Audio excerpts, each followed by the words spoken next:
नमस्कार, VK news देख रहे हैं आप और मैं हूं आपके साथ मयंक गौड़। रूस यूक्रेन युद्ध को 2 साल से ज्यादा का समय हो गया है, लेकिन ये युद्ध लगातार चल रहा है और फिलहाल थमने की कोई आशंका नहीं है। इस युद्ध के दौरान कई ऐसे भी मोड़ आए जब बात परमाणु युद्ध तक पहुंच गई, लेकिन भारत के सहयोग से रूसी राष्ट्रपति व्लादिमीर पुतिन ठहर गए। लेकिन एक बार फिर से व्लादिमीर पुतिन ने परमाणु हमले की धमकी दे दी है और इस बार की ये धमकी खासी चिंताजनक है। इसलिए क्योंकि रूस ने इस युद्ध में अमेरिका के अनावश्यक हस्तक्षेप पर दो टूक कहा है कि अगर अमेरिका ने यूक्रेन में अपने सैनिक भेजने बंद नहीं किए तो इससे जंग और बढ़ सकती है। उन्होंने रूसी न्यूज एजेंसी RIA के साथ इंटरव्यू में कई बातें कही और परमाणु जंग के बारे में भी उनके मन में क्या चल रहा है ये सब बताया। अब ये चर्चा इसलिए अहम है क्योंकि दुनिया के 90% परमाणु हथियार इन्हीं 2 देशों के पास है।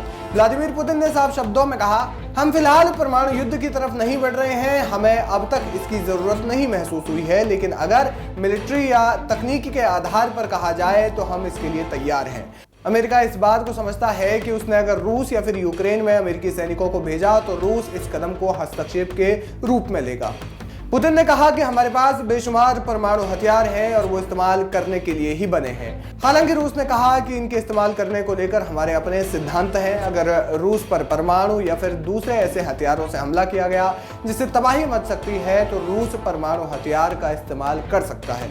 पुतिन ने आगे कहा कि अगर रूस के अस्तित्व पर खतरा आएगा तो रूस जरूर लड़ेगा और अपनी रक्षा करेगा। हम यूक्रेन के साथ पूरी गंभीरता के साथ बातचीत करने के लिए तैयार हैं, लेकिन ये बात आज की सच्चाई पर आधारित होनी चाहिए।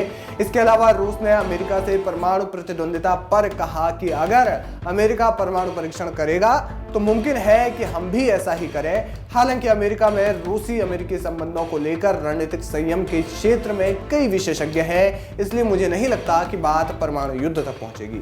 कुल मिलाकर पुतिन ने कहा कि अगर छेड़छाड़ हुई तो हम भी पीछे नहीं हटेंगे। आपको बता दें कि CNN की एक रिपोर्ट ने दावा किया था कि 2022 में रूस यूक्रेन पर परमाणु हमला करने वाला था, लेकिन प्रधानमंत्री मोदी और भारत के हस्तक्षेप के बाद रूस रुक गया और ये परमाणु हमला नहीं हुआ। बहरहाल ये युद्ध थमने का नाम नहीं ले रहा है। किस ओर मुड़ेगा ये किसी को नहीं पता, कैसे खत्म होगा ये भी कोई नहीं जानता। आपको क्या कुछ लगता है इस खबर पर, हमें कमेंट करके जरूर बताएं।